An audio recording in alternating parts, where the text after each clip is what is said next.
அனைவருக்கும் உற்சாகமான இனிய காலை வணக்கம். இன்றைய நாள் மார்ச் 6, 2025, மாசி 22ஆம் நாள் வியாழக்கிழமை. அனைவருக்கும் வெற்றிகரமான நாளாக அமைய டைகர் குடும்பம் சார்பாக வாழ்த்துகிறோம். இந்த உலகில் கிடைக்காதது என்பது எதுவும் இல்லை. தேடினால்தான் கிடைக்கும். தேடுங்கள், எழுந்து ஓடுங்கள். தேடினால் வெற்றி நிச்சயமாக கிடைக்கும். இந்த நாள் உங்கள் வாழ்க்கையின் வெற்றியின் நாளாக அமைய வாழ்த்துக்கள். இப்பொழுது நாம் அனைவரும் 8 மீது நிற்கிறோம். நமது விஷன் மிஷன் இறைவணக்கம் கூறப்போகிறோம். இதை நான் சொல்ல சொல்ல அதன் இடைவெளியில் நீங்களும் அதை திரும்பச் சொல்லுங்கள். அப்படி சொல்வதனால் உங்களுக்குள் ஆற்றல் பெருகுவதை நீங்கள் உணர்வீர்கள். உங்களுக்குள் ஆனந்தமும் ஆரோக்கியமும் நிலைத்திருக்க இது உதவும். Tiger vision. மனம், புத்தி, உடல் மூன்றும் சமநிலையில் இருந்தால் வாழ்க்கை பிரகாசிக்கும். Tiger mission. ஒரு தனி மனிதனின் தொடர்ச்சியான ஆரோக்கியமும் பொருளாதாரமும் இவ்வுலகை மாற்றும். டைகர் இறைவணக்கம். என் வாழ்க்கையின் நம்பிக்கையாயிருக்கும் இறைவா, நான் சேவை செய்யும் இந்த அமைப்பே நீ வாழும் இடமென எண்ணுகிறேன். நான் தினமும் செய்யும் பணியே எனது கடமை என நம்புகிறேன். எனது உடலை கண்ணும் கருத்துமாய் பாதுகாப்பதே எனது பொறுப்பு என உணர்கிறேன். நன்றி இறைவா. நாம் ஆயுள் முழுவதும் ஆரோக்கியத்தோடு ஆனந்தமாய் வாழ்வதற்கு நமக்கு ஆயுள் முழுவதும் ஆசானாய் 8 நடைப்பயிற்சியை கற்றுத்தர வருகிறார் நமது குரு டாக்டர் டைகர் தேன்கூடு பிரபாகரன் அண்ணா அவர்களை உற்சாகத்தோடு வரவேற்கிறோம்.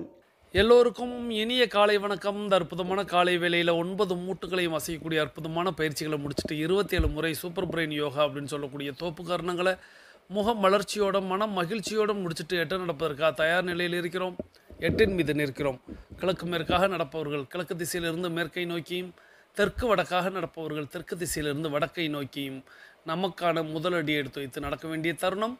பேசிக் கோர்ஸ் மற்றும் அட்வான்ஸ் கோர்ஸ் 2 பேருமே இப்போ முதலடி எடுத்து வைத்து நடையை தொடங்கலாம்.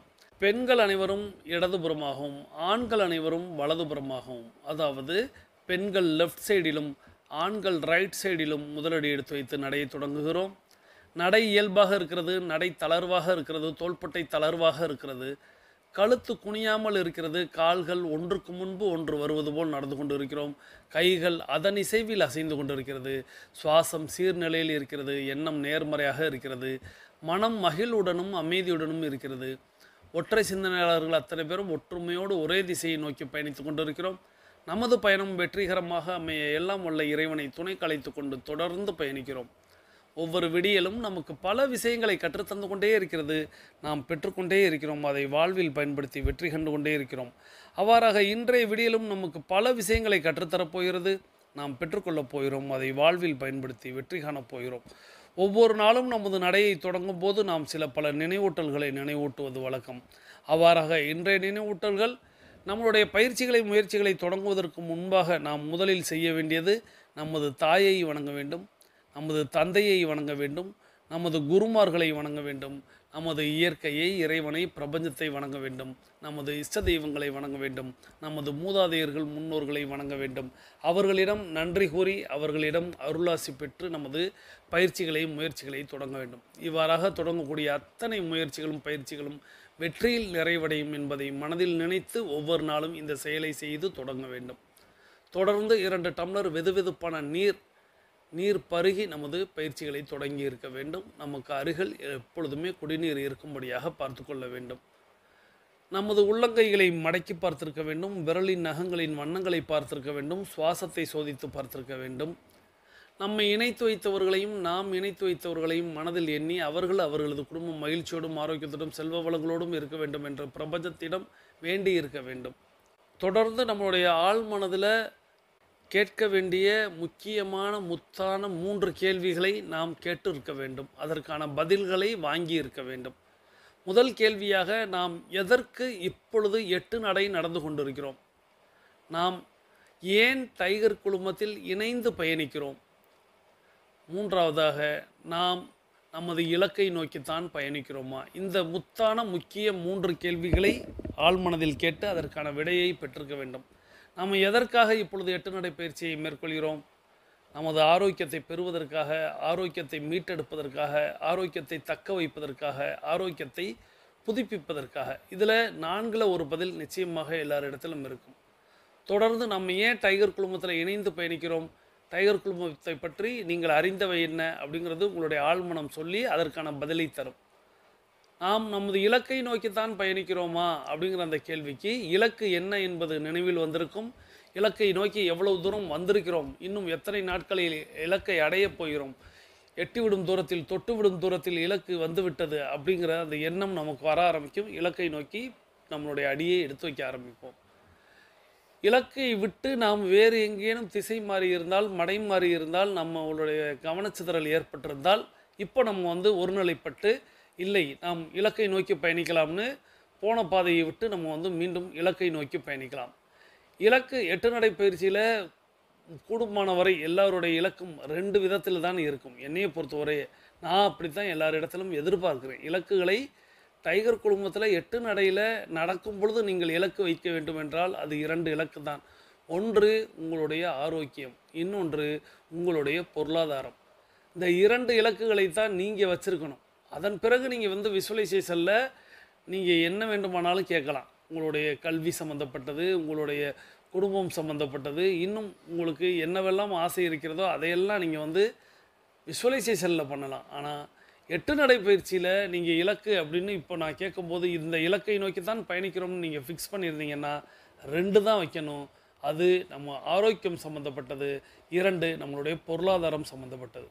தொடர்ந்து வரும் நாட்கள்லாம் நம்ம அதை பற்றியெல்லாம் நிறைய பேசலாம் அப்படின்னு சொல்லி இன்றைக்கி ஒரு முக்கியமான விஷயம் பேசணும். அதுதான் இப்பொழுது நமக்கு அதிமுக்கியமானது. ஏன்னா இந்த ஆடியோ எனக்கு நேற்றைக்கு கிடைத்தது. அதனோடு சேர்ந்து ஒரு செய்தியும் கிடைத்தது. அதாவது நேற்றிலிருந்து இன்னும் ஒரு 4 நாட்களுக்கு நம்மளுடைய வெயிலுடைய டிகிரி அளவு ஒரு 2லிருந்து ஒரு 3 அளவு அதிகரிக்கும் அப்படின்னு விஞ்ஞானிகள் சொல்லியிருக்காங்க, ஆராய்ச்சியாளர்கள் சொல்லியிருக்காங்க. இந்த 2லிருந்து 3 டிகிரி அதிகரிக்கும் பொழுது நாம் நம்மை பாதுகாத்து கொள்ள வேண்டும். ஏன்னா யதார்த்தமாக இப்போ ஒரு சராசரியாக ஒரு ஊரில், இப்போ ராமநாதபுரம் போன்ற ஊரில் 31, 32, 3, 4 வரைய கூட வரும். 33, 34 இப்போ சென்னை போன்ற இடங்கள்லாம் இன்னும் கூடுதலாக 2, 3 அப்படிங்கிறது அதிகப்படியான வெப்பம். இந்த அதிகப்படியான வெப்பத்தில் அந்த செய்தியில் என்ன சொல்லியிருந்தாங்க அப்படின்னா, குழந்தைகள் பெரியவர்களெல்லாம் கொஞ்சம் உங்களை பாதுகாத்து கொள்ளுங்கள், வெளியில் செல்வதை தவிருங்கள் அப்படிங்கிறத சொல்லியிருந்தாங்க. ஸோ அதனோடு சேர்ந்து இந்த ஒரு வீடியோவும் கிடைத்தது. அந்த வீடியோவில் உள்ள ஆடியோவை தான் இப்போ நம்ம கேட்க போகிறோம். இந்த ஆடியோவில் நிறைய விஷயங்களை நம்ம எப்படி நம்மளை பாதுகாத்து கொள்ளணும் இந்த வெயிலின் தாக்கத்தில் இருந்து அப்படின்ட்டு. இந்த ஆடியோ கிட்டத்தட்ட இனி வரக்கூடிய இந்த சம்மர் அப்படின்னு சொல்லக்கூடிய இந்த வெயில் காலத்தில் நாம் நம்மை எப்படி பாதுகாத்து கொள்ள வேண்டும் அப்படின்னு சொல்லும் விதமாக இந்த ஆடியோ அமைந்திருக்கிறது. இப்போ வாங்க நாம் அந்த ஆடியோவை கேட்டுக்கொண்டே பயணிக்கலாம். போக வேண்டிய ஒரு நிலை இருந்தால் நீங்கள் தயவு செய்து தலையில் தொப்பியோ கேப்போ போட்டுட்டு போங்க. காலில் கண்டிப்பாக செருப்பு போட்டிருக்கணும். குடை எடுத்துக்கொண்டு போகிறது ரொம்ப ரொம்ப நல்லது. இந்த குடையின் போது நான் ஒன்று சொல்ல வேண்டி வருது. நம்ம ட்ரெடிஷ்னலாக நம்மளுடைய குடைகள்லாம் கருப்பு குடையாக இருக்கும். கருப்பு வெயில் ரொம்ப அப்சர்வ் பண்ணும். ஆகவே வெள்ளை நிறமாக குடைகள் இருக்கிறது நல்லது. நம்ம எப்படி மஞ்சள் பையை நம்ம பாப்புலரைஸ் பண்ணமோ அது மாதிரி வெள்ளை குடை நம்ம பாப்புலரைஸ் பண்ணணும். வெயிலில் நீங்கள் போகணுன்னா ஒரு குடையும் ஒரு பாட்டில் தண்ணீரும் இல்லாமல் தயவு செய்து வெளியே போகாதீங்க. ரெண்டாவது நைட் டைம் டெம்பரேச்சர். நாம் பகலில் மட்டும் தான் இந்த வெயில் அடிக்குது, நமக்கு சன்ஸ்ட்ரோக்லாம் வரும்னு எதிர்பார்க்குறோம். நைட்லேயும் டெம்பரேச்சர் அதிகமாக இருக்கும். நைட்டில் என்ன டேஞ்சர்னா, நம்ம உடம்புலேருந்து தண்ணி போகிறது நமக்கே தெரியாது, நம்ம தூங்கிட்டு இருப்போம். So night time heat effects அதிகம், எஸ்பெஷலி ப்ரெக்னென்ட் உமனுக்கு. ஆகவே நைட்டில் தயவு செய்து நிறைய தண்ணி குடிச்சிட்டு தூங்குங்க. நடு இரவில் நீங்கள் எந்திரிச்சிங்கன்னா தயவு செய்து மறுபடியும் தண்ணி குடிச்சிட்டு தூங்குங்க. வீட்டில் இருக்கிற எல்லாருக்கும் இதை அலர்ட் பண்ணுங்க. இது 2வது. 3வது, கூடிய வரைக்கும் தாகம் எடுக்கும்போது நீர், மோரோ அல்லது பழையதோ குடிக்கலாம். அதை விட பெஸ்ட் வந்து ஓஆர்எஸ் சொல்யூஷன் இருக்கு இல்லையா, உப்பு சர்க்கரை நீர் கரைச்சல். அந்த ஓஆர்எஸ் பாக்கெட் தண்ணியில் கலந்து குடிச்சிங்கன்னா உடலுக்கு தேவையான எல்லா உப்பு சத்தும் கிடைச்சிரும். மோரில் எல்லாம் கிடைக்காது, பழைய கஞ்சியில் எல்லாமே கிடைக்காது. ஆனால் உப்பு சர்க்கரை கரைச்சலில் வந்து எல்லாமே கிடைக்கும். ஆகவே தயவுசெய்து உப்பு சர்க்கரை பாக்கெட் நிறைய வாங்கி வச்சுக்கோங்க. இப்போ எல்லா ஆரம்ப சுகாதார நிலையத்துலையும் தர்றாங்க, கார்பரேஷன் டிஸ்பென்சரிலாம் கூட தராங்க. தயவுசெய்து அதை வாங்கி வச்சுக்கோங்க. வெளியே போகும்போது ஒரு டம்ளரில் கலந்து குடிச்சிருங்க. வீட்டுக்கு வந்த பிறகு ஒரு டம்ளர் குடிச்சிருங்க. உங்களுக்கு இந்த ஹீட் ஸ்ட்ரோக் வராமல் நம்ம வந்து பாதுகாத்து கொள்ளலாம். இதையும் மீறி உங்களுக்கு வந்து ஹீட் ஸ்ட்ரோக் வந்தால் என்ன பண்ணுறது? ஹீட் ஸ்ட்ரோக்னுடைய மெயின் இண்டிகேஷன் வந்து ஃபஸ்ட்டு வந்து அவங்க இரிட்டபிளாக இருப்பாங்க. 2வது, கால் கை இழுக்குதுன்னு சொல்லுவாங்க. அதை தொட்டு பார்த்தீங்கன்னா கல் மாதிரி இருக்கும் பசில்ஸ்லாம். 3வது, அவங்க வந்து மென்டல் கன்ஃபியூஷன் இருப்பாங்க. நீங்கள் தொட்டிங்கன்னா சூடாக இருப்பாங்க. அவங்களுக்கு வந்து 2 நடக்கலாம். ஒன்று வந்து எக்ஸஸாக ஸ்வெட் பண்ணுவாங்க, 2வது ஸ்வெட்டே இருக்காது. 2மே வந்து ஹீட் ஸ்ட்ரோக்கான அறிகுறி. ஃபஸ்ட்டு நீங்கள் செய்ய வேண்டியது அவங்கள ஒரு நல்ல சாதாரண தண்ணி அவங்க உடம்புல ஊற்றிடுங்க அல்லது ஈர துணியை வச்சு தொடங்க. நெக்ஸ்ட்டு அவங்களுக்கு தண்ணி குடிக்க கொடுங்க. முக்கியமாக உப்பு சர்க்கரை கரைசல் நீரை குடிக்க கொடுங்க. அதுக்கப்புறம் நியரஸ்ட் ஹாஸ்பிட்டலுக்கு எடுத்துகிட்டு போங்க. சர்ஃபேஸ் கூலிங் தான் ரொம்ப இம்பார்ட்டன்ட். உடனடியாக அவர்களை வந்து தண்ணி ஊற்றுறது. இதுக்காக நீங்கள் ஐஸ் தண்ணியெல்லாம் ஊற்ற தேவையில்லை. ஆர்டினரி வாட்டர் ஊற்றினா போதும். ஒரு பக்கெட் ஆர்டினரி தண்ணி வாங்கி ஊற்றினா போதும். அவங்கள கொஞ்சம் கூலாக வைங்க. உங்களுக்கு மெடிக்கல் ஹெல்ப் கிடைக்கிற வரைக்கும் அவங்கள கூலாக வைங்க. ஈர துணியை வச்சு திருப்பி திருப்பி தொடச்சிட்ருங்க. முக்கியமாக ஆக்சிலாவில், கிராயினில், நெக்கில் இங்கெல்லாம் நீங்கள் அடிக்கடி ஈர துணியை வச்சு தொடச்சிக்கிட்டே இருந்தீங்கன்னா அவங்களுக்கு டெம்பரேச்சர் கம்மியாயிடும். நீங்கள் நார்மலாக வீட்டில் இருக்கிற குழந்தைகள், பெரியவர்களுக்கெல்லாம் வந்து ஒரு நாளைக்கு 2.5 to 3 லிட்டர்ஸ் வரைக்கும் தண்ணி குடிக்கிற மாதிரி, அல்லது தண்ணி நான் சொன்ன மாதிரி மோர், பழைய கஞ்சி, உப்பு சர்க்கரை கரைச்சல் இதெல்லாம் குடிக்க கொடுங்க. பெண்களுக்கு முக்கியமான இன்னொரு அட்வைஸ் வந்து குக்கிங் வந்து ஏர்லி மார்னிங் வச்சுக்கோங்க, இல்லை லேட் நைட் வச்சுக்கோங்க. ரொம்ப சன்லைட் இருக்கும்போது நீங்கள் குக்கிங் வச்சுக்காதீங்க. அடுத்தது, வெயில் அடிக்கும் போது வீட்டுக்குள்ளே சன்ஷேடு, ஸ்க்ரீன் எல்லாம் போட்டு வெயில் உள்ளே வராமல் வச்சுருங்க. நைட்டில் அதெல்லாம் திறந்து விட்டுருக்கீங்கன்னா ஃப்ரெஷ் காற்று வரும். நன்றி. இந்த அற்புதமான ஆடியோவை நமக்கு வழங்கிய அந்த ஐயாவுக்கு நமது நன்றியை சொல்லி, இந்த ஆடியோ அப்படிங்கிறது நமக்கு வலியுறுத்துவது இந்த வெயில் காலத்தை நாம் எப்படி பயன்படுத்த வேண்டும், இந்த வெயில் காலத்தில் நம்ம என்னெல்லாம் செய்யணும். டைகர் கிளப்பில் ஒரு விஷயம் நான் சொல்லி கொடுத்துருப்பேன். நீங்கள் நித்தம் ஒரு 10-15 நிமிடங்கள் நீங்கள் வந்து சூரிய ஒளியில் இருக்கணும் அப்படின்னு சொல்லியிருப்பேன். அந்த சூரிய ஒளி அப்படிங்கிறது அதிக தாக்கத்தை ஏற்படுத்தும் போது என்ன விளைவுகளை ஏற்படுத்தும் அப்படிங்கிறதையும் இந்த ஆடியோவில் நம்ம பார்த்தோம். அதனால் நம்ம வந்து உச்சி வெயில் அப்படின்னு சொல்லக்கூடிய 12 மணி, 12:30, 1 மணி இந்த காலகட்டத்தில் நம்ம வெயிலில் நிற்பதை முடிந்த மட்டும் தவிர்க்கணும். 11 மணியிலேருந்து ஒரு 11:05, 11:10 அந்த காலகட்டத்தில் நீங்கள் வந்து சூரிய ஒளியை வந்து நீங்கள் எடுத்துக்கொள்ள வேண்டிய சூழ்நிலை இருந்தால் எடுத்துக்கொள்ளலாம். அதை விடுத்து உச்சி வெயிலில் செய்வது அப்படிங்கிறது தவறான ஒரு முறை அப்படிங்கிறத இப்போது இந்த வெயில் காலத்தில் வெயில் அதிகரிக்கக்கூடிய, நான் சொல்வது இந்த 3 நாட்களில் இன்னும் அதிகப்படியாக இருக்கும் சொன்னதுனால இந்த விளக்கத்தை இந்த இடத்துல நான் சொல்ல வேண்டியதாக இருக்கிறது. அதே போல் அவர் சொன்னது போல் தலைக்கு தலைப்பாகை, அது இப்போ கேப் அப்படிங்கிற வடிவில் வந்திருக்கு, ஹெல்மெட் அப்படிங்கிற ஒரு வடிவத்தில் இருக்குது நம்ம 2 வீலரில் செல்பவர்களுக்கு. ஸோ வெயில் நேரத்தில் நீங்கள் அந்த மாதிரியான சாதனங்களை பயன்படுத்தி கொள்ளுங்கள். நம்ம சூரிய ஒளி அப்படிங்கிறது நம்மளுடைய உடலில் இருந்து அது வெப்பத்தை தந்தாலும் உடலில் இருந்து நீரை உறிஞ்சுகிறது அப்படிங்கிறத புரிந்து கொண்டு நீரை நம்ம வந்து பருகுவது அப்படிங்கிறத நாம் நினைவில் வைத்துக்கொள்ள வேண்டும். நீர் நம்மோடு இருக்க வேண்டும். நீர் நீங்கள் யதார்த்தமாக இப்போ நீங்கள் எத்தனை பேர் அதெல்லாம் பயன்படுத்துகிறீங்கன்னு தெரியல. நான் மார்க்கெட்டுக்கு செல்லும் பொழுது, அதாவது அந்த மாதிரியான வெயில் நேரத்தில் நான் செல்லும் பொழுது என்னிடத்தில் எப்பொழுதுமே தண்ணீர் அப்படிங்கிறத வைத்திருப்பேன். பாதையிலேயே வழியிலேயே கூட தாகம் ஏற்படும், நிறுத்தி ஓரம் கட்டி நம்ம வந்து தண்ணீர் பருகுவது அப்படிங்கிற பழக்கத்தை வச்சுருக்கேன். அதுபோல் நீங்களும் எப்பொழுதுமே அந்த பழக்கத்தை வைத்திருக்க வேண்டும். ஏன்னா நாம் என்ன செய்வோம் அப்படின்னா, தாகம் ஏற்படும். அந்த தாகம் ஏற்படும் பொழுது ஏதேனும் ஒரு கூல்ட்ரிங்க்ஸ் கடையை தேடுவோம். ஸோ அந்த கூல்ட்ரிங்க்ஸ் கடையில் போய் ஏதேனும் ஒரு ஜூஸ் சாப்பிடுகிறேன்ட்டு சர்க்கரையோடைய அளவை வந்து தேவையில்லாமல் நம்ம வந்து வைப்போம். கூல்ட்ரிங்க்ஸில் அதிகப்படியான சர்க்கரை அப்படிங்கிறது இருக்கிறது. இந்த இடத்துல கூட மருத்துவர் அவர் சொல்லும் பொழுது கூட ஓஆர்எஸ் அப்படின்னு சொல்லக்கூடிய அந்த உப்பும் சர்க்கரையும் கலந்த அந்த லிக்விடை நீங்கள் எடுத்துக்கொள்ளலாம், அதை நீங்கள் கலந்து நீரில் பருகலாம் அப்படின்னு சொன்னார். அது மருத்துவராக அவர்களுக்கு வந்து அந்த உப்பும் சர்க்கரையும் உடலுக்கு தேவை, அதனால் அதை எடுத்துக்கொள்ளலாம்னு சொல்கிறாங்க. அதை நான் என்ன சொல்லுவேன் அப்படின்னா, நாம் நம்மளுடைய ரெகுலரான தண்ணீரை பருகினாலே போதும். நமக்கு தேவையில்லாத ரசாயன கலப்பு இல்லாத சுத்தமான தண்ணீர் நம்ம வீட்டிலே இருக்குது, நாமே தயாரித்திருக்கிறோம், கொதிக்க வைத்து ஆற வைத்திருக்கிறோம், அல்லது ஆர்ஓவில் நம்ம வச்சுருக்கிறோம், அல்லது மண்பானையில் நம்ம வச்சுருக்கிறோம்னா அந்த நீரே போதுமானது.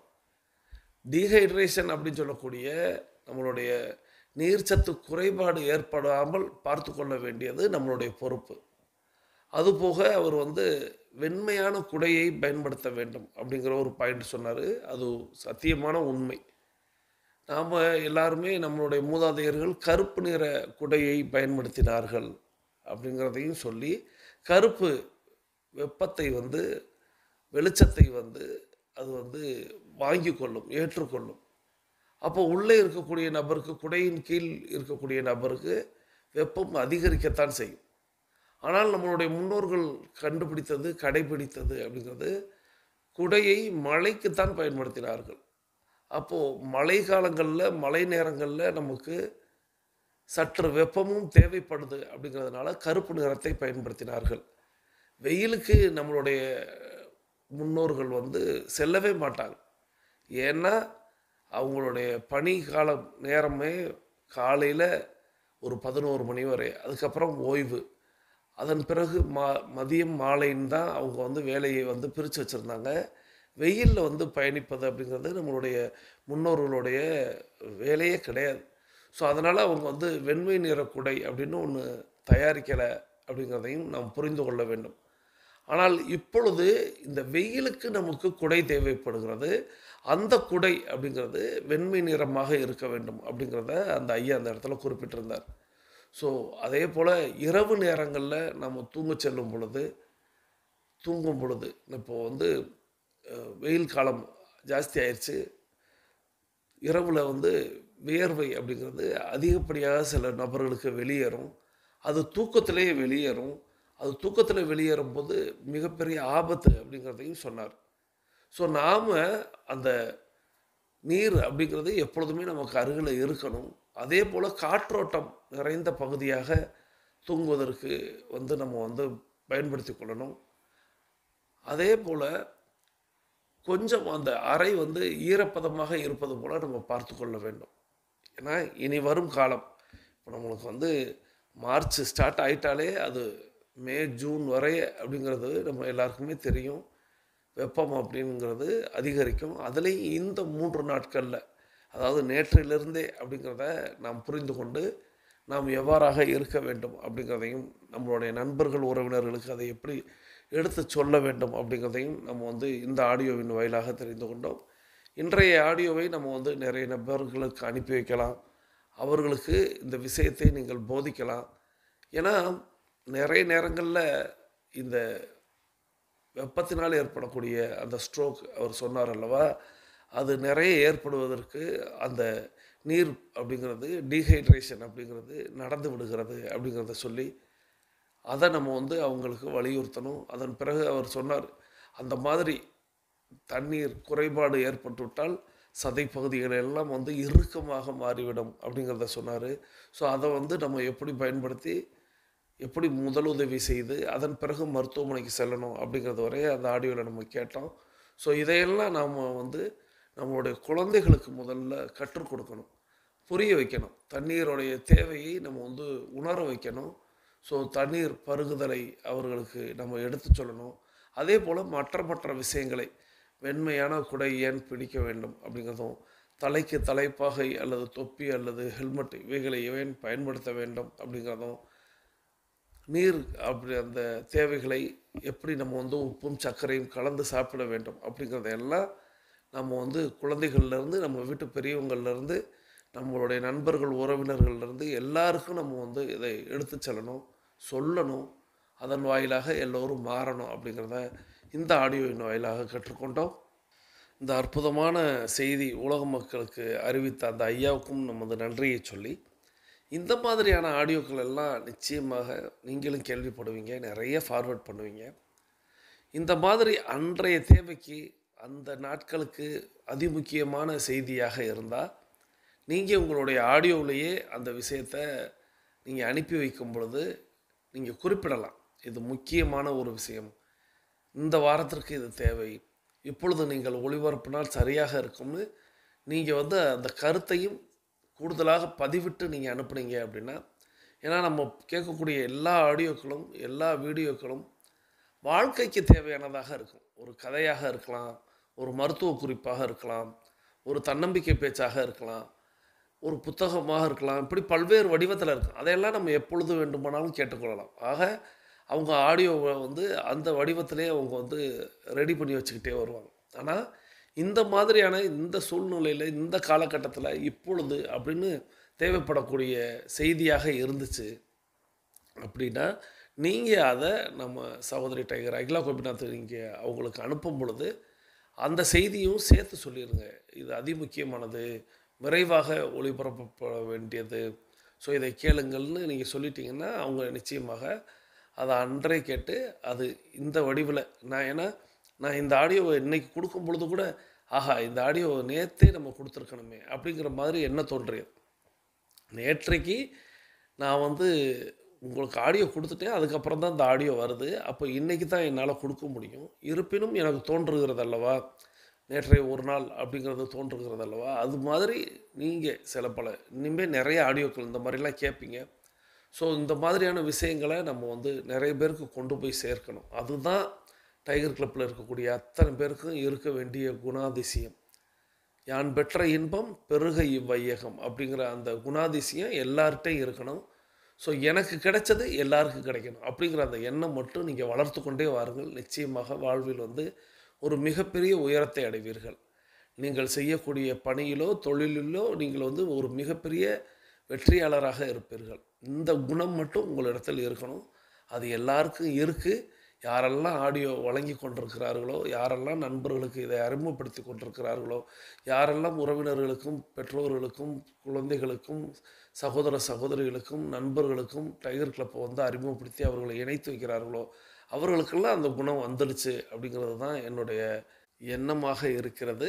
அதே போல் தொடர்ந்து ஸ்டேட்டஸ் வைப்பவர்கள் டைகர் கிளப்பை வந்து பிறருக்கு, அதாவது எல்லாரும் நம்மளை பார்த்து உடனே இணையணும் அப்படிங்கிற கட்டாயம்லாம் இல்லை, அவங்கள நம்ம தொந்தரவுலாம் பண்ணலை, ஆனால் நம்ம முயற்சித்து கொண்டே இருக்கணும். அதை என்னென்னா இதுதான் யான் பெற்ற இன்பம் பெருகை வையகம் அப்படிங்கிற அந்த குணாதிசயம் எல்லோருக்கும் சென்றடைய வேண்டும். ஸோ இப்போ நம்மளுடைய 21 நிமிடத்தை நிறைவு கொண்டு வருகிறோம். வாருங்கள் அனைவரும் தொடங்கிய திசைக்கு வந்து விடுகிறோம். கிழக்கு மேற்காக தொடங்கியவர்கள் கிழக்கு திசையிலும் தெற்கு வடக்காக தொடங்கியவர்கள் தெற்கு திசைக்கு வந்து விடுகிறோம். நமது உள்ளங்கைகளை மடக்கி பார்க்கிறோம், இறுக்கமாக இருக்கிறது. விரலின் நகங்களின் வண்ணங்களை பார்க்கிறோம், சிவப்பு வண்ணத்தில் மாறி இருக்கிறது. சுவாசத்தை சோதித்து பார்க்கிறோம். 2வது நாசியிலும் சுவாசம் வரக்கூடிய இந்த வேளையில் நாம் அனைவரும் நமக்கு அருகில் இருக்கக்கூடிய குடிநீரை எடுத்து நிறுத்தி நிதானித்து ரசித்து ருசித்து பருகிக்கொள்கிறோம். தண்ணீர் பருகுதல் என்பது ஒரு கலை என்பதை நாம் அறிவோம். தண்ணீர் பருகும் பொழுது நமது கவனத்தை நீரில் வைப்போம், நீரின் தன்மையில் வைப்போம், நீரின் சுவையில் வைப்போம். நீரை நிதானமாக பருகுவோம். நீரை இந்த நேரத்தில் மட்டும் நின்ற நிலையில் பருகுகிறோம். 2 வாய் நீர் தான். அந்த 2 வாய் நீரை நம்ம வந்து அற்புதமாக பருகி முடிச்சிட்டோம். இப்போ பருகி முடிச்சுட்டு நம்ம எல்லாருமே நமக்கு அருகில் இருக்கக்கூடிய மொபைல் ஃபோனை கையில் எடுத்துக்கிட்டு கருத்து பதிவிட போயிடும். இன்றைக்கி நம்ம என்ன கமெண்ட் பதிவிட போகிறோம் அப்படின்னா, முதல் கமெண்ட்டாக டெய்லி ஆக்டிவிட்டி ரிப்போர்ட் அப்படின்னு சொல்லக்கூடிய தினசரி நடவடிக்கை அறிக்கையை நேற்றைக்கு நீங்கள் சமர்ப்பித்து விட்டீர்களா? டெய்லி ஆக்டிவிட்டி ரிப்போர்ட் அப்படின்னு சொல்லக்கூடிய தினசரி நடவடிக்கை அறிக்கையை நேற்றைக்கு நீங்கள் சமர்ப்பித்து விட்டீர்களா? இது முதல் கேள்விக்கான பதிலாக நீங்கள் டைப் படிக்க வேண்டியது. 2வதாக, வெயில் நேரங்களில் கடைபிடிக்க வேண்டிய நல்ல பழக்கங்கள் ஏதேனும் ஒரு டிப்ஸு நீங்கள் தாங்க. அது எதுவாக வேண்டுமானாலும் இருக்கலாம். வெயில் நேரங்களில் கடைபிடிக்க வேண்டிய நல்ல பழக்கங்கள், அது டிப்ஸுன்னு சொல்லுவோம் அல்லவா. இப்போ ஒரு எலுமிச்சை கலந்த நீர் பருகுதல் அப்படிங்கிறது ஒரு டிப்ஸு. அது மாதிரி ஏதேனும் ஒரு டிப்ஸு கொடுக்கணும். எதா வேண்டுமானாலும் இருக்கலாம். பிறர் சொன்னதையே நம்மளும் சொல்லக்கூடாதுன்னுலாம் இல்லை. உங்களுக்கு நீங்கள் கடைபிடிக்கக்கூடிய ஒரு நல்ல பழக்கம் ஏதேனும் இருந்துச்சுன்னா இருக்கும். நான் உடனே ஏதேனும்னா அப்போ நம்ம இந்த கேள்விக்கு பதிலளிக்காமல் போகலாமோ அப்படின்னு தோணக்கூடாது.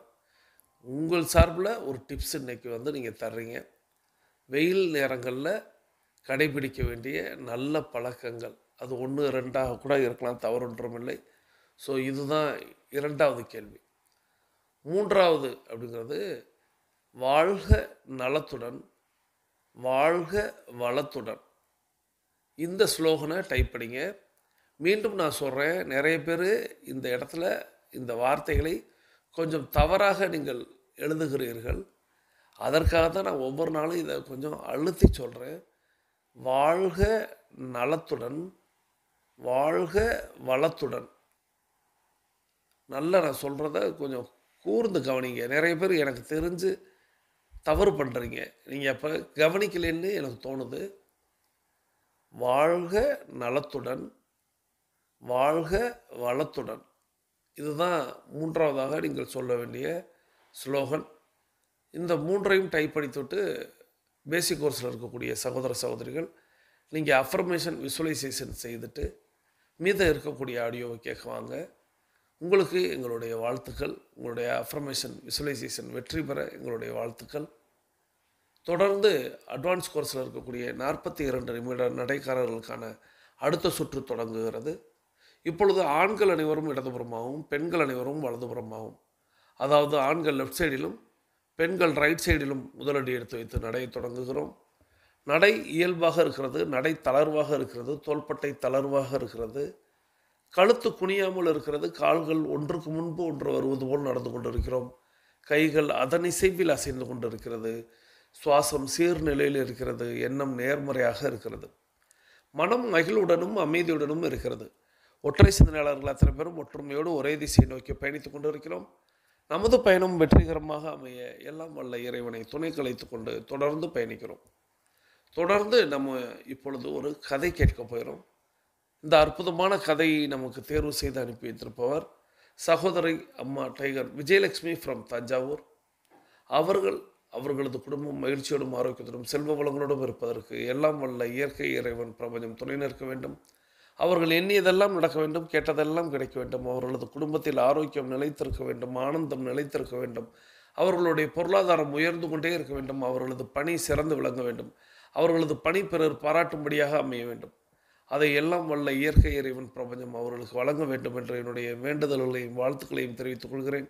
நீங்களும் உங்களுடைய வாழ்த்து மலைகளை அம்மா சகோதரி டைகர் விஜயலட்சுமி ஃப்ரம் தஞ்சாவூர் அவர்களுக்கு வழங்குமாறு அன்போடு கேட்டு இப்பொழுது வாருங்கள் அந்த கதையை கேட்டுக்கொண்டே பயணிக்கலாம்.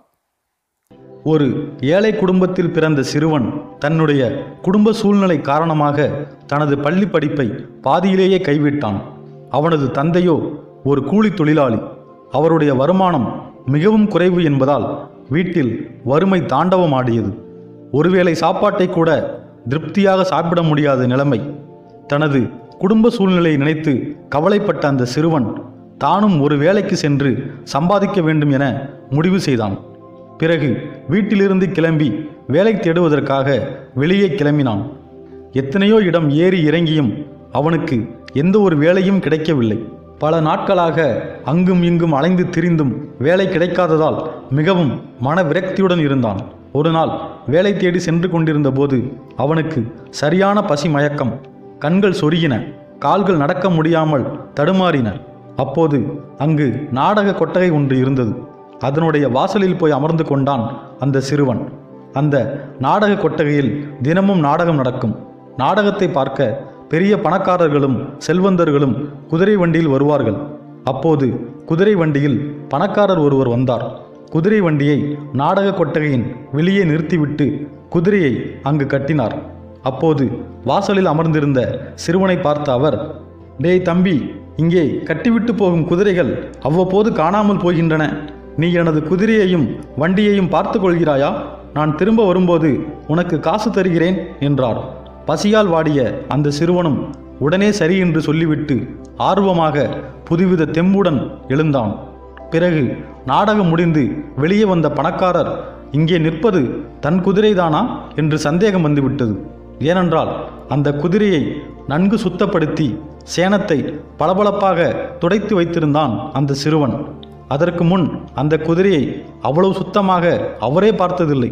மிகவும் மகிழ்ச்சி அடைந்த பணக்காரர் சொன்னதை விட சற்று அதிகமான பணத்தை அவனுக்கு தந்தார். ஏதோ கொஞ்சம் காசு கிடைக்கும் என நினைத்த சிறுவனுக்கு கையில் நிறைய பணம் வந்தது. மிகவும் மகிழ்ச்சி அடைந்தான். மறுநாளும் அந்த நாடக கொட்டகையின் வாசலில் அமர்ந்திருந்த அவனிடம் அங்கு நாடகம் பார்க்க வந்த மற்றவர்களும் குதிரையை அவனிடம் ஒப்படைத்தார்கள். அவனும் அவற்றை பாதுகாத்து நன்கு சுத்தப்படுத்தி கொடுத்தான். நாட்களும் இப்படியே ஓடிக்கொண்டிருக்க அவனுக்கு வருமானம் பெருக ஆரம்பித்தது. பிறகு ஒரு குதிரை லாயமே அமைத்து வேலை செய்வதற்கு சில வேலை ஆட்களையும் பணியில் அமர்த்தி தான் முதலாளியாகிவிட்டான். சிறுவனாக இருந்த அவன் இளைஞனானான்.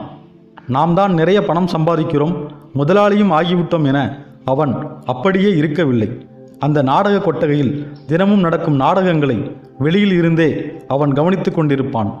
அவர்கள் பேசும் வசனங்களை இவன் காது கொடுத்து கேட்டு கொண்டிருப்பான். அடடா, இந்த வசனம் இப்படி இருந்திருந்தால் இன்னும் நன்றாக இருக்குமே என்று தனக்குள்ளே நினைத்து கொள்வான். அங்கு நடக்கும் நாடக வசனங்களை கேட்டு கேட்டு அவன் மனதில் புது புது யோசனைகளும் கருத்துகளும் உதிக்க ஆரம்பித்தன. ஒரு நாள் அந்த நாடக கொட்டகை முழுவதும் நிறைய கூட்டம். நாடகம் தொடங்குவதற்கு ஒரு சில நிமிடங்களுக்கு முன்பு முக்கிய கதாபாத்திரத்தில் நடிப்பவர் வரவில்லை. இதனை அறிந்த நாடக கொட்டகை நிர்வாகி பதறிப்போனார்.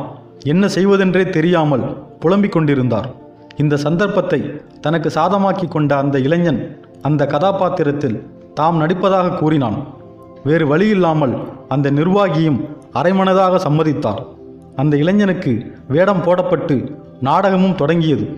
தனக்கு முன் நடித்தவரை காட்டிலும் அந்த கதாபாத்திரத்தில் மிகச் சிறப்பாக நடித்து பலரது கைத்தட்டலையும் பாராட்டையும் பெற்றான்.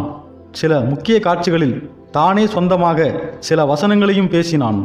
அந்த இளைஞனுக்கு கிடைத்த வரவேற்பை பார்த்து மகிழ்ந்து போன நாடக கொட்டகை நிர்வாகி அவனுக்கு தொடர்ந்து நடிக்க வாய்ப்பு கொடுத்தார். அந்த இளைஞனும் தான் சொந்தமாக சில நாடகங்களையும் எழுதி அந்த நாடக நிறுவனத்திற்கு கொடுத்தான். அப்போது அந்த ஊரில் கொடிய நோய் ஒன்று வேகமாக பரவத் தொடங்கியது. அந்த நோய் அந்த நகரத்தையே முடக்கி போட்டுவிட்டது. அதனால் கிட்டத்தட்ட 2 ஆண்டுகள் அனைத்து நாடக கொட்டகைகளும் மூடி கிடந்தன. அதனால் அந்த இளைஞனுக்கு நாடகத்திலும் வேலை இல்லை, தன்னுடைய குதிரை லாயத்திலும் வேலை இல்லை. ஆனால் அதற்காக அவன் சோர்ந்து போகவில்லை. அவன் இக்கட்டான சூழ்நிலையையும் தனக்கு சாதமாக்கி கொண்டான். வேலை இல்லாமல் இருந்த அந்த 2 ஆண்டுகளில் நிறைய நாடகங்களையும் கவிதைகளையும் எழுதி குவித்தான். அந்த கொடிய நோய் ஒளிந்து 2 வருடங்கள் கழித்து அவன் எழுதிய நாடகங்கள் புத்தகமாக வெளிவரத் தொடங்கின. பிறகு தன்னுடைய வாழ்நாளில் நிறைய நாடக இலக்கியங்களை எழுதினான். அவை அனைத்துமே அழியா புகழ் பெற்றன. பிறகு அவன் மிகப்பெரிய இலக்கிய மேதையாகிவிட்டான். அந்த இளைஞன் வேறு யாரும் இல்லை, அவன்தான் உலக புகழ்பெற்ற இலக்கிய மாமேதையான ஷேக்ஸ்பியர். ரோமியோ ஜூலியட் உட்பட இவர் எழுதிய நாடகங்களும் கவிதைகளும் எழுதப்பட்டு 100 ஆண்டுகள் ஆனாலும் இன்றும் அழிந்து போகாமல் உலகெங்கிலும் புகழ்பெற்று விளங்குகிறது.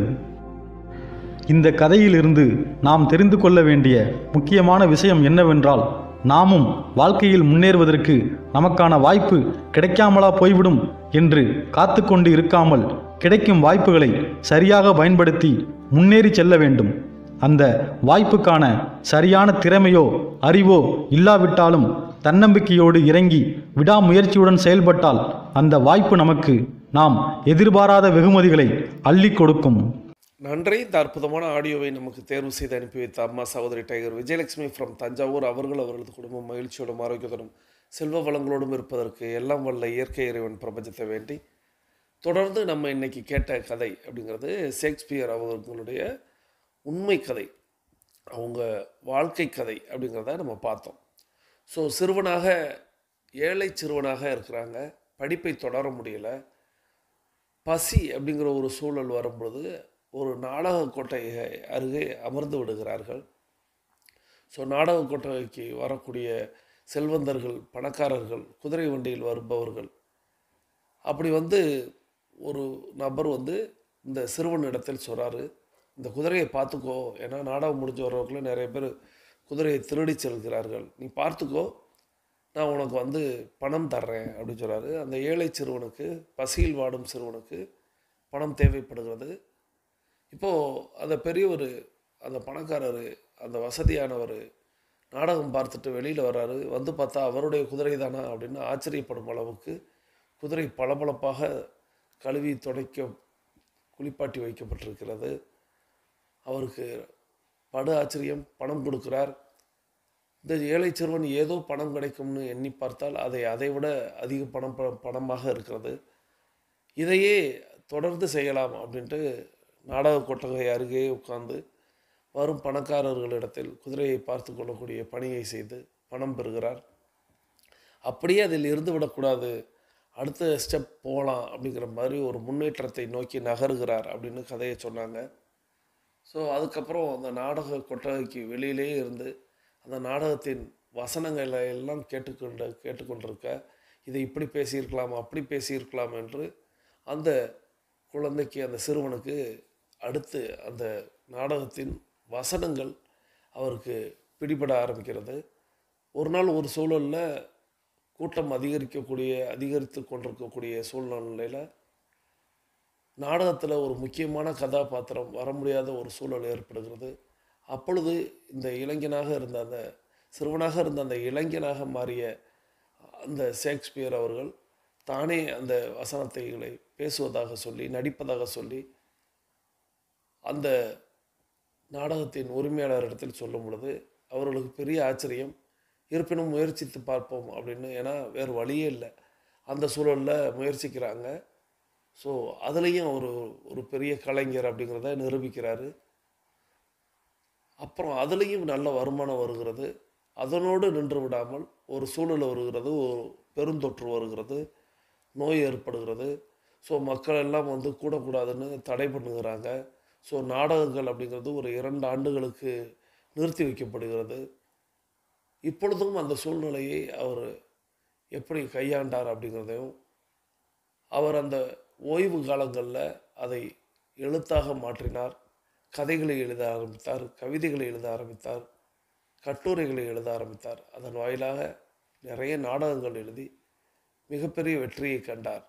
ஸோ வாய்ப்பு அப்படிங்கிறது வரும் என்று காத்திருக்காமல் வரும் வாய்ப்பை பயன்படுத்தி வெற்றி காண வேண்டும் அப்படிங்கிறத அந்த கதையை கொண்டு வந்து முடித்தாங்க. ஸோ அந்த அற்புதமான கதை நான் ஒரு கோணத்தில் பார்த்தேன். என்ன கோணம் அப்படின்னா, வாய்ப்புகள் வரும் வரை காத்திருக்காமல் வரும் வாய்ப்பை பயன்படுத்தி கொள்ள வேண்டும் அப்படின்னு அவங்க சொன்னாங்க. ஆனால் எப்பொழுதெல்லாம் சிக்கல் ஏற்படுகிறதோ, எப்பொழுதெல்லாம் தடை ஏற்படுகிறதோ, அப்பொழுதெல்லாம் அதற்கான விடையை தேடி இருக்கிறார். அதுதான் எனக்கு தெரிந்தது. எப்பொழுதெல்லாம், ஏன்னா அவருக்கு பசின்னு ஒரு சூழல் வருது. அப்போது அந்த ஒரு பணி அவருக்கு கிடைக்கிறது. அப்போது பிரச்சனை வந்துச்சுன்னா பின்னாடியே அதற்கான தீர்வும் வருகிறது. அதன் பிறகு அந்த நாடகத்தில் நடிக்க வேண்டியவர் வரல, அப்படி ஒரு பிரச்சனை ஏற்படுகிறது. இப்பொழுது அதற்கான தீர்வாக அந்த இடத்துல ஷேக்ஸ்பியர் போய் நிற்கிறார். பெரும் தொற்று காலம் வருகிறது. அந்த பிரச்சனைக்கு அதற்குள்ள அவர் ஒரு பெரிய நாடக ஆசிரியராக, எழுத்தாளராக மாற்றுகிறது. அப்போது நமக்கு ஒரு பிரச்சனை வருகிறது, ஒரு சூழ்நிலை வருகிறது அப்படின்னா அதில் தீர்வு கிடைக்க போகிறது, அடுத்த நிலையை நாம் அடைய போகிறோம் அப்படிங்கிறது தான். நாம் பிரச்சனையை எதிர்கொள்ளவில்லை என்றால் அதே நிலையில் தான் இருப்போம். அதை விடுத்து அடுத்தடுத்து ஒரு சூழ்நிலை வருகிறது அப்படின்னா நிச்சயமாக வெற்றிக்கான ஒரு வழி தான் அது அப்படிங்கிறத நான் அவருடைய வாழ்க்கையிலிருந்து எடுத்துக்கொள்கிறேன். ஸோ நாம் கேட்கக்கூடிய ஆடியோக்களில், கதைகளில் கருத்துக்களை அவங்களோட கருத்துக்களை மட்டும்தான் நம்ம வாங்கணும்னு இல்லை. நாமும் நமது கருத்துக்களை இதை எந்த கோணத்தில் பார்க்கலாம், எப்படி எடுத்துக்கொள்ளலாம்னு கூடுதலாக இந்த கதையின் வாயிலாக கற்றுக்கொண்டோம். இந்த அற்புதமான கதையை நமக்கு தேர்வு செய்து அனுப்பி வைத்த அம்மா சகோதரி டைகர் விஜயலட்சுமி ஃப்ரம் தஞ்சாவூர் அவர்களது குடும்பம் மகிழ்ச்சியோடும் ஆரோக்கியத்தோடும் செல்வ வளங்களோடும் இருப்பதற்கு எல்லாம் வல்ல இயற்கை இறைவன் பிரபஞ்சத்தை வேண்டி தொடர்ந்து நம்ம இன்னொரு அற்புதமான ஒரு ஆரோக்கிய குறிப்பு கேட்க போயிடும். இடைவேளைக்கு முன்பாக இந்த சூரிய ஒளியின் தாக்கத்தினால் ஏற்படக்கூடிய விஷயங்களுக்கு என்னவெல்லாம் தீர்வு அப்படின்னு நாம் பார்த்தோம். நான் இடைவெளியில் ஒரு கேள்வியும் கேட்டிருந்தேன், டிப்ஸு சொல்லுங்கள் அப்படின்னு. அநேகமாக இந்த டிப்ஸு எத்தனை பேர் சொல்லியிருக்கீங்கன்னு தெரியல. நான் அதை ஒளிபரப்புனதுக்கு அப்புறம் தானே பார்க்க முடியும். ஆனால் இந்த டிப்ஸு சொல்லியிருந்தீங்கன்னா உண்மையிலேயே சூப்பர். அது என்ன டிப்ஸ் அப்படின்னா, சரி நம்ம இப்போ ஆடியோவை கேட்கலாம். ஆடியோவை கேட்டுட்டாலே உங்களுக்கு அந்த டிப்ஸு தெரிஞ்சிடும். இந்த அற்புதமான ஆடியோவை நமக்கு தேர்வு செய்து அனுப்பி வைத்திருப்பவர் சகோதரர் டைகர் பாலசுப்ரமணியன் ஃப்ரம் துபாய். இவங்க நார்த் சோன் டைகர் கிளப்போடைய கேப்டனாக இருக்கிறாங்க. சகோதரர் டைகர் பாலசுப்ரமணியன் ஃப்ரம் துபாய் அவர்கள் அவர்களது குடும்பம் மகிழ்ச்சியோடும் ஆரோக்கியத்தோடும் செல்வ வளங்களோடும் இருப்பதற்கு எல்லாம் வல்ல இயற்கை இறைவன் பிரபஞ்சம் துணை நிற்க வேண்டும். அவர்கள் எண்ணியதெல்லாம் நடக்க வேண்டும், கேட்டதெல்லாம் கிடைக்க வேண்டும். அவர்களது குடும்பத்தில் ஆரோக்கியம் நிலைத்திருக்க வேண்டும், ஆனந்தம் நிலைத்திருக்க வேண்டும். அவர்களுடைய பொருளாதாரம் உயர்ந்து கொண்டே இருக்க வேண்டும். அவர்களது பணி சிறந்து விளங்க வேண்டும். அவர்களது பணி பிறர் பாராட்டும்படியாக அமைய வேண்டும். அதை எல்லாம் வல்ல இயற்கை இறைவன் பிரபஞ்சம் அவர்களுக்கு வழங்க வேண்டும் என்று என்னுடைய வேண்டுதல்களையும் வாழ்த்துக்களையும் தெரிவித்துக் கொள்கிறேன். நீங்களும் உங்களுடைய வாழ்த்து மொழிகளை சகோதரர் tiger Balasubramanian from Dubai north zone tiger club captain அவர்களுக்கு வழங்குமாறு அன்போடு கேட்டு இப்பொழுது வாருங்கள் அந்த ஆரோக்கிய குறிப்பை கேட்டுக்கொண்டே பயணிக்கலாம். நம்ம படிப்புனால விட்டு கொடுத்த ஒரு ரொம்ப நல்ல விஷயம் என்னன்னா பழைய சோறு. படிச்சு படிச்சு படிச்சு முட்டாளாயிட்டாங்கன்னு வாங்கல்ல, நம்ம தமிழ்நாட்டுல பழைய சோறை விட்டு கொடுத்தது நம்ம படிச்சு படிச்சு நம்ம முட்டாளானது. சரியா? என்ன பழைய சோறை எப்படி பண்ணுவாங்கன்னு சொல்றேன். என்ன ஒரு ரீல் வருது, ஆஃப்டர்நூன்ல அதை செஞ்சுட்டு தண்ணி எல்லாம் ஃபர்ஸ்ட் வடிச்சிருவாங்க. வடிச்சிட்டு ஒரு சின்ன பானையில தண்ணி ஃபில் பண்ணிட்டு அதுல இந்த ரைஸை ஃபுல்லா போட்டு வச்சிருவாங்க. போட்டுட்டு ஈர துணி வச்சு க்ளோஸ் பண்ணி கோல்டு ஏரியால வச்சிருவாங்க. வச்சா ஓவர் நைட்டா வைப்பாங்க. ஓவர் நைட்டா வைக்கும் போது என்ன ஆகும்னா, அங்க இருக்க பாக்டீரியா அப்படியே வளரும். வளர்ந்து அந்த ரைஸை ஃபெர்மெண்ட் பண்ணும். ஸோ காலையில அதை நம்ம அந்த தண்ணியை தனியா எடுத்துட்டு அதுவும் குடிக்கலாம். அந்த ரைஸ் தான் பழைய சோறு. It is fermented rice. So இதுல 3 முக்கியமான விஷயம் நடக்கும். ஃபர்ஸ்ட் விஷயம் என்னன்னா, ரைஸோட நியூட்ரிஷன் பயோ அவைலபிள் ஆயிரும். அப்படின்னா சாதா ரைஸ் நீங்க 100 கிராம் எடுத்தீங்கன்னா அயர்ன் அதுல 4 கிராம். ஆனா பழைய சோறுல 75 கிராமா அது மாறுது. அவ்வளோ ஒரு பெரிய சேஞ்ச். ஸோ அனீமியா இருக்கவங்க எல்லாம் பழைய சோறு சாப்பிடலாம். வீட்டுல அம்மாக்கோ அப்பாக்கோ ஹீமோகுளோபின் கம்மியா இருக்குன்னா காலையில ஓட்ஸ் தோசை வடைன்னு சாப்பிடாம பழைய சோறை தயிரோட வெங்காயத்தோட இல்ல நல்ல சட்னிஸோட சாப்பிட ஆரம்பிங்க. அது ஒரு பெரிய டிஃபரன்ஸ் பண்ணும். பழைய சோறுல B6 B12 2 விட்டமின் இருக்கு. அதுவும் விமனோட ஹெல்த்துக்கு, மூளையோட ஹெல்த்துக்கு, நர்வ்ஸோட ஹெல்த்துக்கு ரொம்ப ரொம்ப இம்பார்ட்டன்டான விஷயம். அதை தவிர பழைய சோறுல நல்ல பாக்டீரியா இருக்குல்ல, என்ன ஃபெர்மெண்ட் ஆகுதுல்ல, அது நம்ம இம்யூனிட்டிக்கு நல்லது. சம்மர்ல காலையில பழைய சோறு குழந்தைங்களுக்கு கொடுங்க. கொடுத்தீங்கன்னா அவங்க இம்யூனிட்டி இம்ப்ரூவ் ஆகும். அந்த தண்ணி கொடுங்க, அவங்க வயிறும் நல்ல ஸ்ட்ராங்கா சேஃபா வச்சுக்கும். அது ஃபைனலி டயபெட்டிக்ஸ்க்கு நம்ம பழைய சோறை ஃபெர்மெண்ட் பண்ணும்போது ரெசிஸ்டன்ட் ஸ்டார்ச்சா மாறும். அப்படின்னா என்னன்னா, நம்ம ரைஸ் அப்படியே சாப்பிடும் போது சுகர் ரொம்ப ஏறுது இல்ல, ஏன்னா அதுல நிறைய குளுக்கோஸ் இருக்கு. ரெசிஸ்டன்டான ஸ்டார்ச்னா என்னன்னா, டைஜஸ்ட் ஆறுது அது ரொம்ப கஷ்டம். ஸோ நம்ம பழைய சோறுன்னு காலையில சாப்பிடும் போது நம்ம சர்க்கரையும் சட்டுன்னு இன்க்ரீஸ் ஆகாது, டயபெட்டிக்ஸும் எடுக்கலாம், ஆனா அதே எனர்ஜியும் வரும். இப்போ இதுல என்னாச்சுன்னா, நம்ம பிஃபோர் இண்டிபெண்டன்ஸ் தமிழ்நாட்டில் பழைய சோறுன்றது ஒரு பயங்கர இம்பார்ட்டன்டான சாப்பாடு. சரியா? ஆனா இண்டிபெண்டன்ஸ் வந்தப்புறம், நம்ம கொஞ்சம் படிச்சப்புறம், கொஞ்சம் பணம் வந்தப்புறம், சரியா, அதெல்லாம் ஏழைங்களுக்குன்னு நம்ம நினைக்க ஆரம்பிச்சிட்டோம். அதுதான் நம்ம பண்ண பெரிய தப்பு. அது வேலை செய்யறவங்களுக்கு ஒரு சரியான பிரேக்ஃபாஸ்ட். நீங்க பழைய சோறையே நீங்க செஞ்சு அதுல நம்ம புதுசா என்ன ஹெல்த்தியா நம்ம டிஷ்ஷஸ் எல்லாம் நம்ம பண்ணலான்னு பார்த்து அது நம்ம சாப்பிட்டா நம்மளுக்கு ரொம்ப நல்லது. பழைய சோறு ஹேஸ் டு கம் பேக். நன்றி சகோதரர் டைகர் பாலசுப்ரமணியன் ஃப்ரம் துபாய். அவர்களது குடும்பம் மகிழ்ச்சியோடும் ஆரோக்கியத்தோடும் செல்வ வளங்களோடும் இருப்பதற்கு எல்லாம் வல்ல இயற்கை இறைவன் பிரபஞ்சத்தை வேண்டி நம்மளுடைய 42 நிமிட நடை அப்படிங்கிறது நிறைவுக்கு வருகிறது. வாருங்கள் அனைவரும் தொடங்கிய திசைக்கு வந்து விடலாம். பழைய சோற்றில் இவ்வளவு பெரிய பலனா அப்படின்னு நிறைய பேருக்கு இன்றைக்கி ஆச்சரியத்தை தந்திருக்கும். அதுலேயும் மருத்துவர் ஐயா குறிப்பிட்டது அப்படிங்கிறது அயன் அப்படிங்கிறது சாதாரண சாதத்தில் வெறும் 4 கிராம் தான் இருக்கும். அதே நேரத்தில் பழைய சோற்றில் 75 கிராம் இருக்கும். ஒரு 100 கிராம் ரைஸ் எடுத்துக்கிட்டிங்கன்னா பழைய சோற்றில் 75 கிராம் இருக்குங்கிற செய்தியை சொன்னார். இது போல் பல்வேறு சத்துக்கள் அடங்கிய பழைய சோற்றை நாமும் பருகுவோம் அப்படிங்கிறத சொல்லி நாம் அனைவரும் கிழக்கு திசையை நோக்கி நின்று அஃபர்மேஷன் விசுவலைசேஷன் செய்து இன்றைய நாளை தொடங்குவோம். இன்றைய நாள் உங்களுக்கு அற்புதமான நாளாக அமையட்டும்.